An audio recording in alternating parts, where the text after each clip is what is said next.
Eli moi kaikki mun blogin lukijat. Eli mä oon nyt tällä hetkellä Pajulahdessa.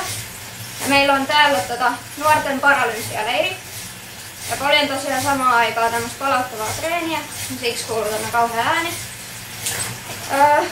Mä yritän tässä blogivideossani nyt kuvata teille, että millaista on tää leirielämä.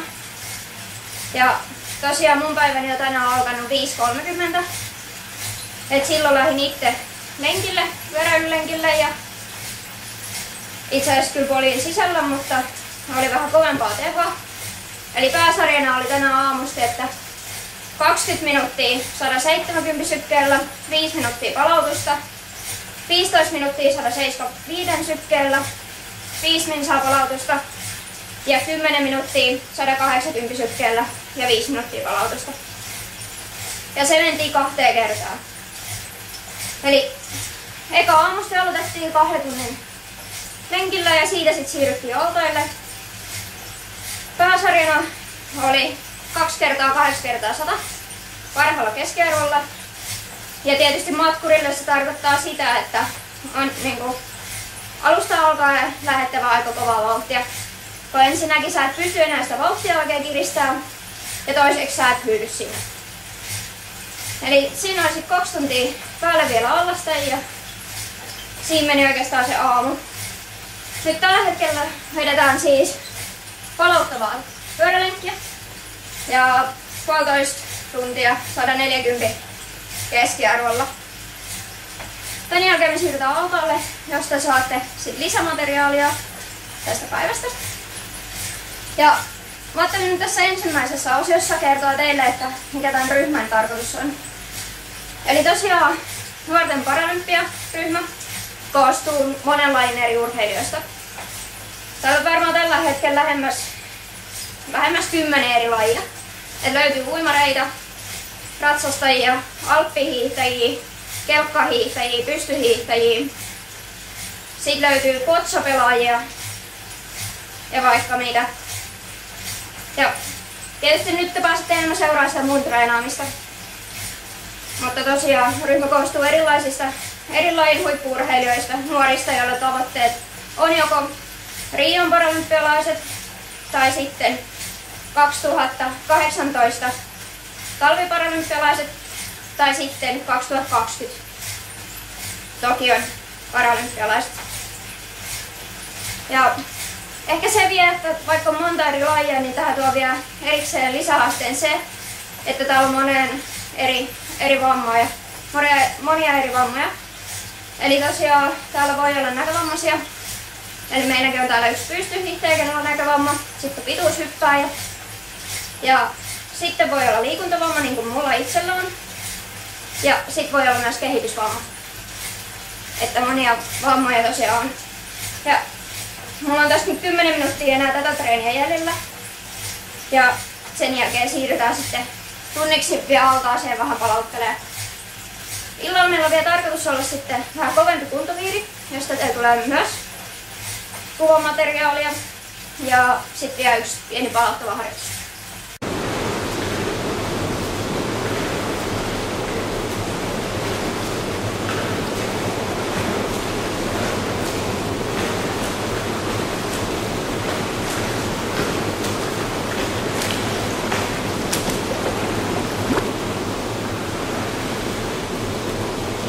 Eli nyt on toinen osa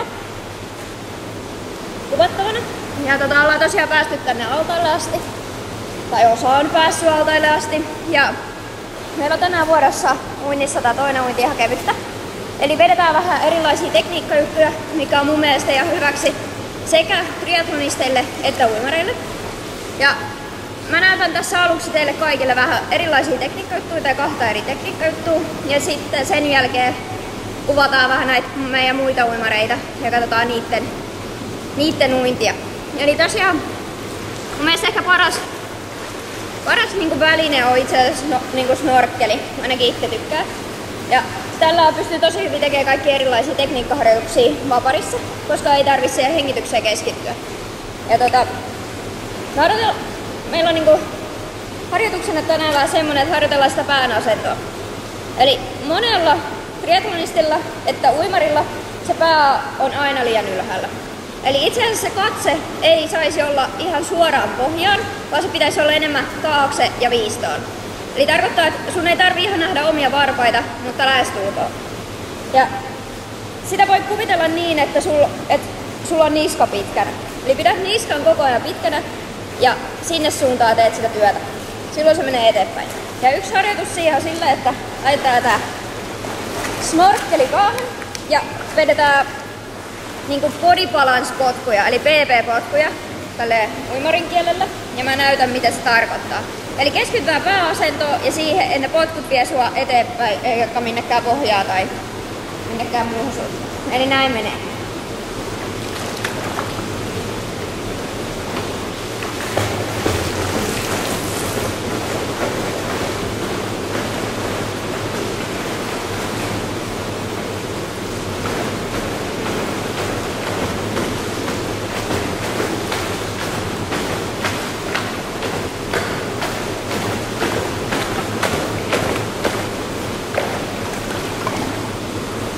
Eli tosiaan kädet pidetään vartalon vieressä ja keskitytään siihen, että niska on pitkänä ja siitä sitten potkitaan. Sitten seuraava harjoitus, mikä on toinen, mikä on aika monen, varsinkin triathlonistilla vähän hukassa, on se, että miten se vartalo kiertää siinä uinnissa.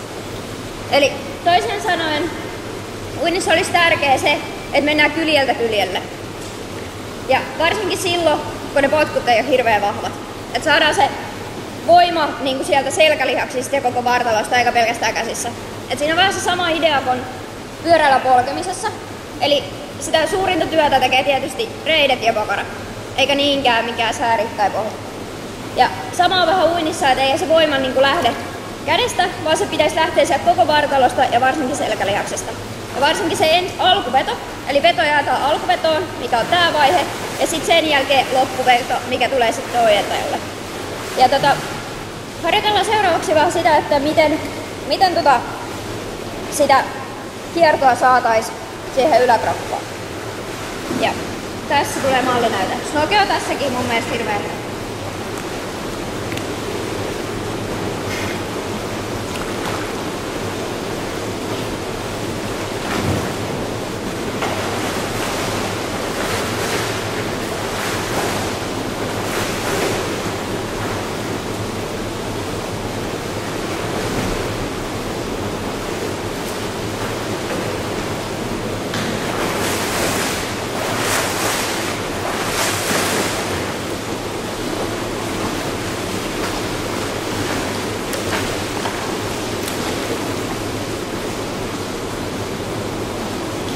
Eli tarkoitus on se, että teet välissä kylkipakkuja ja sen jälkeen yhden käden käsivedon.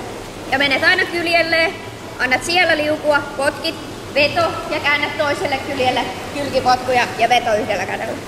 Eli sillä sä pystyt harjoittelemaan sitä vartalon kiertoa. Et semmoista. Mutta mä menen tästä vähän sparraamaan noita nuorempia uimareita ja jatketaan pian. Eli tosiaan olen nyt saanut itse lopetettua tämän oman uintiharjoituksen. Ja on täällä altaan reunalla ja seurataan hetki vähän miten nämä muut uimarit tässä vielä vähän treenailee. Eli tosiaan tässä on Tytti. Ja Tytillä on kehitysvamma ja se näyttää nyt teille uusiksi ne tekniikkajutut, mitä mä yritin näyttää teille videolla, mutta ei ihan hirveän hyvin näkynyt. Joten annetaan Tytin näyttää uusiksi. Tytti, voit mennä. Eli tässä tosiaan ne body balance potkut. Eli tarkoitus on se, että pää pysyy koko ajan alhaalla, kädet vartalon vieressä ja ylävartalo voi tehdä tuommoista pientä liikettä. Yes. Ja sitten tosiaan se, että se niska pysyy koko ajan pitkänä. Et Tytilläkin on nyt tässä vähän se ongelma, että se jalat uppoo hieman tonne. Mutta muuten pysyy ihan hyvin. Yes. Ja sitten Tytti sä voit näyttää se, että miten sitä vartaloa kierretään. Eli ne kylkipotkut. Eli toinen harjoitus on tosiaan se, eli millä harjoitellaan se, että sitä ylävartalon kiertoa. Eli kylkipotkuja, käsiveto ja toiselle kyljelle.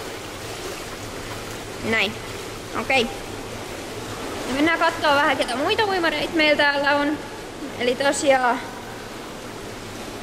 tällä hetkellä on jäljellä enää leirillä Mika, Miksu ja Eetu. Ja Miksu on näistä ainoa, kenellä on kansainvälisestä arvokisoista kilpailukokemusta. Ja Miksu, haluatko sä itse sanoa jotain, että mikäs vamma sulla on? Ja...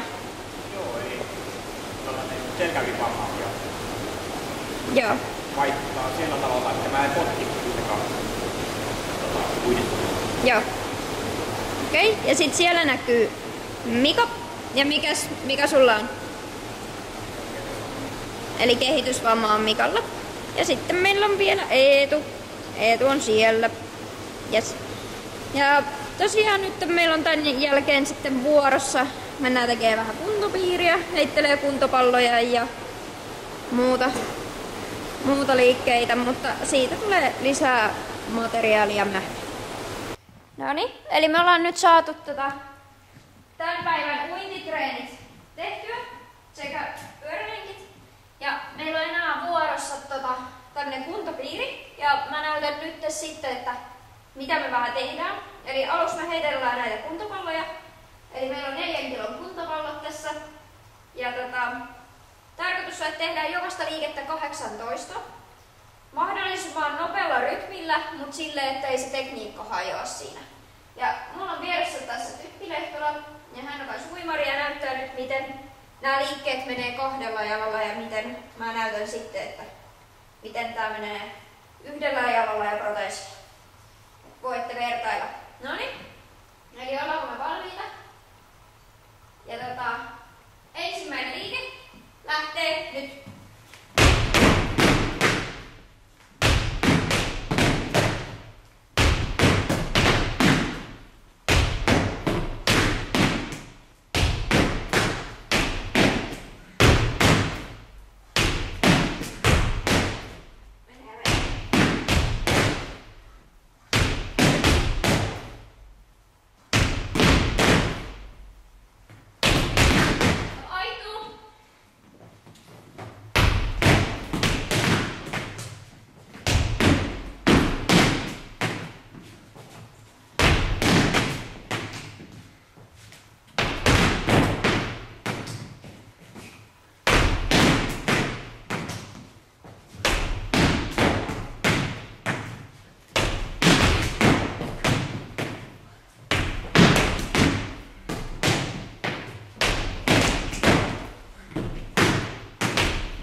Ja sitten me lähdetään uusi kierros. Ja näitä kierroksia mennään yhteensä 6. Eli tosiaan me saatiin se pallonheittosarja nyt loppuun. Ja nyt alkaa uudet liikkeet. Eli 4 uutta liikettä. Jokaista tehdään 30 sekkaa niin nopeasti ja niin paljon kuin ehditään siinä ajassa. Ja vieressä on Eetu. Ja Eetu tekee tämän ensimmäisen liikkeen vähän erilainen kuin minä, mutta loput sitten samanlainen. Ja tosiaan 30 sekkaa, niin monta toistoa kuin siinä ajassa ei. Ja ollaanko valmiita? Ja valmis. Hop!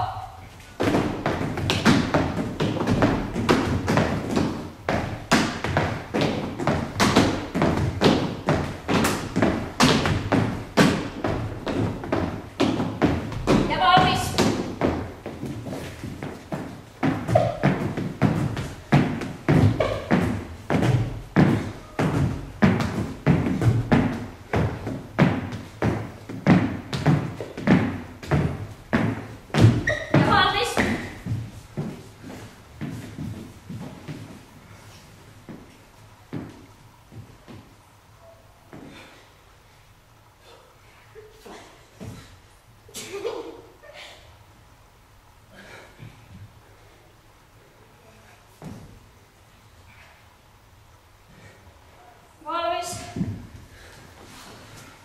singot.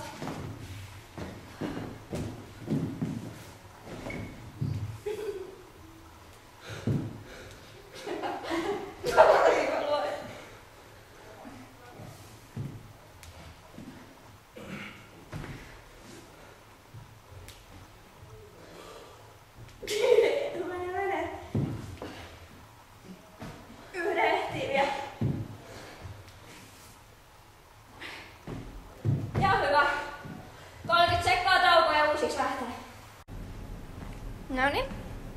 Eli tosiaan tässä on viimeinen osa. Ja meillä on nyt sit kuvattu, että aamulla tosiaan mä kävin eka pyöräileessä ja sitten mä kävin uimassa ja sitten taas uusiksi sama kompo ja sitten vedettiin vähän kuntopiiriin ja nyt ollaan tässä. Mulla on vieressä Sini. Ja Sini on tosiaan ollut Vancouverissakin.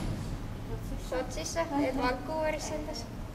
Joo. Haluatko sä kertoa vähän, mitä sä oot tänään tehty? Että tosiaan sulla on vähän laji eri kuin mulla. Joo, eli mä oon kelkkahiihtäjä ja tänään me ollaan käyty aamulla melomassa vähän palauttavaa, 1,5 tuntia käytiin. Tuolla oli kyllä kiva keli ja tosi mukava mennä. Ja sitten me käytiin tekemään tällainen nopeusvoimasali tuossa iltapäivällä ja vähän sellaista taitojuttua siihen mukaan. Ihan hyvä päivä on ollut, huomenna sitten vähän tehokkaampaa taas. Joo. Se on vähän eri kuin teillä on kuitenkin kausi menee ihan eri lailla kuin meillä, että talvilla ei. Joo, meillä on nyt alkaa olemaan sit se kovin harjoitusaika ja kesällä saa ottaa vähän ehkä rennommin ja sitten joulukuussa alkaa kisakausi, että pari kuukautta vielä on armon aikaa ja sitten lähdetään vetämään. Mikäs sulla on tämän kauden päätavoitteen? No, tällä kaudella mulla on tarkoitus päästä maailmankupin pisteille ja sitten olisi tarkoitus lähteä MM-kisoihin tuonne Jenkkeihin. Sitä mä ootan tosi innolla. Ja mä lähden avustajaneksi. Toivottavasti tulee hyvät kisat. Joo, okei, ja sä et tossa siis koko syntymästä asti ollut vammainen? Joo, mä vammauduin 4 vuotta sitten auto-onnettomuudessa ja sitäkin ennen olin kyllä hiihtäjä, et en osannut näköjään lopettaa vielä. Joo. Pitää sitten tehdä se lopetuspäätös joskus kauan, tai siis pitkän ajan päästä. Se on vähän samalla ehkä kuin mulla silleen, että ennen kuin vammauduin, niin olin liikunnallinen ja sitten kun vammauduin, niin ei se minkään poistunut, niin. Silti että se sama. Ja kun se kilpailuvietti on siellä, niin ei sitä vaan niin kuin normaalielämässä ainakaan vielä pysty sitten sammuttamaan. Että kyllä oli pakko päästä takaisin lumille ja ihana päästä liikkuu luontoon ja uudestaan. Koetko sä, että jotenkin on niin kuin treenaustapa muuttunut tälleen vammautumisen jälkeen? No kyllähän silleen, että kun kaiken treenin tekee käsillä, niin ei pysty ihan silleen samalla lailla rasittamaan kuin aikaisemmin. Pystyy vähän vaihtelemaan, että tekee käsillä ja jaloille, minkälaista tekee. Ja sitten tietenkin se, että tavallaan treenit enää istuen. Kyllä se on niinku eri juttuja, että ei ihan pysty ehkä niin monipuolisesti, mutta toisaalta sitten on paljon uusia lajeja ja se on tosi kiva, että sitä hiihtoa teki aika pitkään, niin nyt on ihan uusi näkökulma siihen, niin pääsee taas haastaa itseä uusilla tavoilla. Niinpä. Sä oot nyt vasta tokaa vuotta, eikö sä oot tässä para-ryhmässä? Eka vuotta itse asiassa. Eka vuotta? Joo. Niin sä kävit jo silloin, kun sä tulit sieltä Sotsista kisoista niin eka kerran. Joo. Mitä sä oot tykännyt? No kyllä mä oon ehkä vähän silleen iäkästä ryhmää. Sama ikäinen kuin minä. Sama ikäistä, sä oot valmentajana tavallaan. Mutta kyllä mä oon saanut tästä paljon irti ja on ollut kyllä mukavaa varsinkin just uusia urheilijoita ja sosiaalinen puolihan tässä on kauhean tärkeä. Ja sitten toisaalta kun miettii, että eihän me olla niinku vammaisurheilijoiksi kauhean vanhoja sinänsä, että se on vaan samalla, että me ollaan huipulvassa yli 30-vuotiaina, koska se lajin oppiminen kestää niin kauan enemmän aikaa mitä vammattomilla toisaalle. Ja kuitenkaan ei voi ajatella, että se tulisi silloin nopeampaa, että kuitenkin me joudutaan tavallaan aloittaa niin kuin lapsesta. Aikaisemmin se aloitetaan tosi nuorena, mutta me aloitetaan tavallaan alusta. Niin, että sitä mäkin olen just ytellyt, että silloin kun itse vammautui 8-vuotiaan, niin siitähän se vasta alkoi. Sun piti lähteä ihan tyhjistä se koko juttu. Että se on sama kuin sitten taas niin kun nuo vammattomat aloittaa se 4-vuotiaana sen tekemään. Ja me aloitetaan niin paljon sen myöhempään. Ja meillä on myös se, että meidän pitää siinä rinnalla opetella sit se uusi elämäntapa. Niin. Ja uudet tavat tehdä niin kuin ihan normaali elämänkin asia, että se ei ole pelkästään se uusi laji, vaan se on se uusi koko elämä, mikä pitää opetella. Ja sitä mäkin olen just niinku miettinyt, niinku mitä sanoo omalle valmentajalle, niin pitää ymmärtää se, että se meidän niinku arkielämäkin tuo jo tietynlaista rasitusta siihen, että pitää muistaa se siinä reeneissä kun tekee, että siinä voi olla alla jo aika kova rasitus päivän mittaan tullut. Että ja se on tosi arkisetkin asiat voi olla yllättävän raskaita. Kauppakassien kanto ja tällainen niin ei ole aina niin yksinkertaista kuitenkaan. muuten elät ihan normielämää silleen, että... Joo, opiskelen yliopistossa ja... Samalla kuin minä. Niin. Aika lailla samassa tilanteessa on ollut. Jes. Mut tämmöstä siis ollut tää päivä nyt täällä, tai 3. päivä. Viimeinen päivä, toisiksi viimeinen päivä, että huomenna vielä aamureenit ja tolleen, mutta ihan mahtavaa on taas ollut, että on saanut nähdä taas muita vammaisurheilijoita, huippu-urheilijoita ja vaihtaa kuulumisia, että Sininkin kanssa ollaan juteltu tosi monesta aiheesta ja saatu varmaan molemmat siitä jotain uutta omaa harjoittelua ja ainakin uutta motivaatiota, että jaksaa taas kotona. Niin. Ja on aina joku, jolle puhuu. Nämä on kuitenkin aika monia sellaisia asioita, joita ei ehkä sitten puolen urheilijat tulee miettineeksi. Niinpä. Ja osa on taas sit ihan samoja ongelmia. Niin, että sitä mäkin just sanonut, että se on aina tosi hyvä, että me reenataan vammattomien kanssa, koska ne saa siitä jotain ja me saadaan siitä jotain. Että se on niin molemminpuolinen se hyöty. Mutta jes, aivan mahtavaa. Me lähdetään tästä vielä rantasaunaa palauttelemaan, tai minä ainakin lähden, ja iltapalalle ainakin. Että se oli tässä leiri takana ja treenitunteja taas mukavasti takana. Jes, moro!